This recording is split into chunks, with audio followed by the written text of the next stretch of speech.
देख रहे हैं सवेरा न्यूज का सिर्फ बने रहे हमारे साथ। डालते हैं एक नजर खबरों की सुर्खियों पर।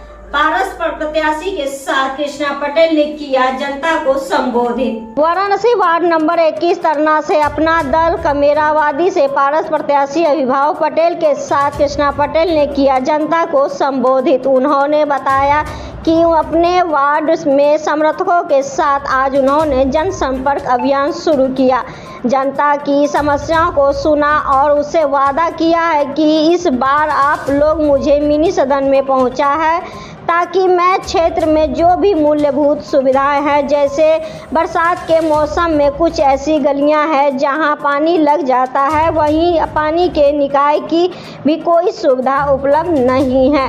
उंगलियों को ठीक कराना, क्षेत्र में सीवर एवं नालियों की स्थिति बहुत ही दैनिक है, उसे ठीक कर तथा क्षेत्र में स्ट्रीट लाइट की व्यवस्था कर और महिला शक्तिकरण पर विशेष जोर दिया जाएगा। कृष्णा पटेल ने क्षेत्रवासियों से अपील है कि एक बार अभिभाव पटेल को सेवा का अवसर जरूर दे। सिटी से रोहित सेठ की खास रिपोर्ट। हम आगे बढ़े, हम एक अपील करते हैं आदरणीय अभिनव पटेल जी के लिए, जो ताला चाबी का आपने कहा बंद करने के लिए, तो ताला चाबी कोई नया चुनाव निशान बताओ तो हम लोग के लिए नहीं है। जब भी घर से बाहर निकलती है तो निश्चित रूप से ताला बंद करके ही निकलती है। शायद यहाँ आई होंगी तो घर में कोई होगा तो सचेत करके, अगर घर में कोई नहीं होगा तो ताला बंद करके ही यहाँ आई होंगी, तो निश्चित रूप से ताला चाबी आपको याद होगा। और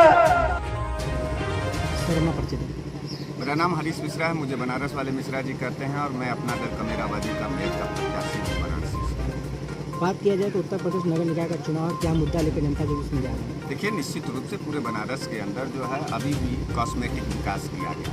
नरेंद्र मोदी जी यहाँ के सांसद हैं, उनके पिछले 25 साल से मेयर हैं, यहीं पर तमाम सभासद हैं। मिनी सदन में मैंडेट था उनके, लेकिन आज भी बनारस के अंदरूनी गलियों में पूरे काम बार हैं, सीवर बह रहे हैं।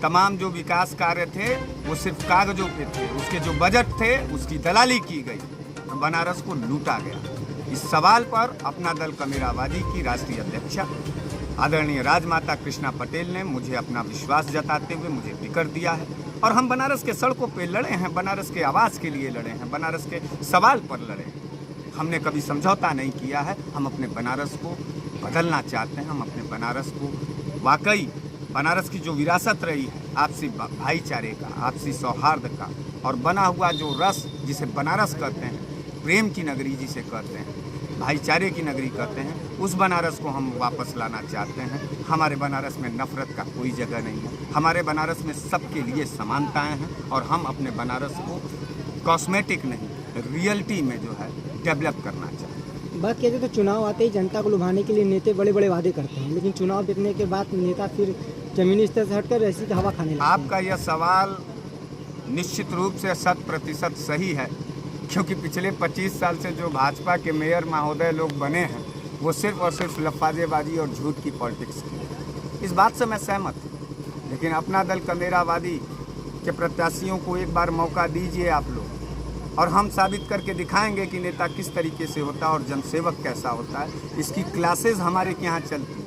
हमारे नेता मेहनत करते हैं गलियों में, चट्टी पर, चौराहे पर, मोहल्ले पर, और हम साबित करके आपको दिखाएंगे कि सेवक कैसा होता है, कैसा नेता होता है और इस क्षेत्र का बेटा कैसा होता है। इसका मौका मिलेगा तो हम जरूर इस बात को। बीजेपी बात किया जाए तो 1995 से लगातार अब तक नगर निगम पे कब्जा था। इस बार आप मेयर प्रत्याशी, कितना उम्मीद लग रहा है आपको इस बार? हमको तो 100% उम्मीद लग रहा है, क्योंकि हम जिम्मेदार लोग हैं। बनारस को कभी लूटने वाले लोग तो हैं नहीं, बनारस के साथ फ्रॉड करने वाले लोग तो हैं नहीं। बनारस मेरी मिट्टी है, बनारस मेरी ज़मीन है, बनारस मेरी स्वाभिमान है, बनारस मेरी आत्मा है, और मैं अपने आत्मा को मरने नहीं देना चाहता हूँ। मैं बनारस को जिंदा रखना चाहता हूँ। मैं बनारस में इन भारतीय जनता पार्टी के नफरती विचारधारा पर तो हम लोग टक्कर दे करके इनको हरा ही देंगे, परिणाम चाहे। सर अपना परिचय बताइए। मेरा नाम अभिनव पटेल है, मैं तरना वार्ड 1 से पार्षद पर प्रत्याशी अपना दल कमेरावादी। बात किया जाए तो नगर निकाय का चुनाव है और आपका पार्टी चाबी आपको चुनाव चिन्ह मिला है, क्या मुद्दा लेकर जनता के बीच में जा रहे हैं? जनता के बीच में हम लोग उतरे हैं, रोड, सड़क, गलियाँ, और हमारे अब तक क्षेत्र में हमें अपने क्षेत्र में जब मैं अपने प्रचार को लेकर निकला तो हमें लग नहीं रहा था कि मैं शहर में जा रहा हूँ। लग रहा है कि मैं शहर से भी बहुत दूर गलियों में जा रहा हूँ, गांव में जा रहा हूँ। और ये बनारस जैसे शहर में और तरनावाड़ ये एक तरह से माना जाता है शुरू से नगर निगम में रहा, लेकिन उसके बावजूद मैं जब अपने गलियों में उतरा तो उस गलियों में जाके मुझे बहुत दुख हुआ। इतनी दयनीय स्थिति है, गली कुच्ची पतली पतली, रास्ते नहीं है ढंग से, तो बड़ा तकलीफ़ हुआ क्या करूँगा। और विशेष मुद्दा ये न स्ट्रीट लाइट है, अंधेरे में जाके मैं कल रात में प्रचार कर रहा था, उस गलियों में अंधेरे में लाइट तक नहीं थी, वहाँ पे रास्ते तक नहीं थे, सीवर तक नहीं थे। वहाँ की जनता इतनी परेशान है कि वहाँ पे अब तक जितने पार्षद बने, चाहे भाजपा के रहे हो या कांग्रेस के रहे हो या किसी अदर राजनीतिक दल के, लेकिन आज तक उस क्षेत्र का विकास नहीं हुआ और वहाँ के लोग बहुत पीड़ित हैं हमारे क्षेत्र। अगर बात किया जाए तो संभावना हो कहीं आप जीत गए तो क्या पहली प्राथमिकता होगी आप? मेरी प्राथमिकता यही रहेगी कि हम अपने क्षेत्र की गलियों को सुधार कराएंगे, स्ट्रीट लाइट लगवाएंगे और शिक्षा का विशेष ध्यान रहेगा, क्योंकि शिक्षा ही सबसे मूल मंत्र है जो कि अपने जनता को देंगे। हमारे युवा साथी छोटे बच्चे जब पढ़ेंगे तभी वो उनको ज्ञान आएगा, तो आने वाले समय में सही पार्षद को चुनेंगे, सही नेता को चुनेंगे, सही विधायक और मंत्री को चुनेंगे। जैसे ही आपने बताया कि 5 सालों में जो पार्षद थे उन्होंने विकास नहीं किया, क्या होता है कि अभी आप भी बता रहे हैं चुनावी जंग है, चुनावी में बहुत जनता को लुभाने के लिए बड़ी तमाम नेता सपना दिखाते हैं, लेकिन जीतने के बाद अपने एसी का हवा दिखने लगता है लोगों को। क्या आप अगर जीतते हैं तो क्या फिर आपकी भूमिका? देखिए, हम लोग जनता के बीच में कोई लुभावना ऑफर लेके नहीं जाते हैं कि मैं ये कर दूंगा, वो ऑफर नहीं। मैं कहता हूँ एक बार मुझे मौका दे के देखिए, मैं आपका सम्मान आपके द्वार पे आके करूँगा। आप एक बार मेरे पास आएंगे, दोबारा नहीं आएंगे, मैं खुद आपके पास आऊँगा आपके बीच में काम करने के लिए।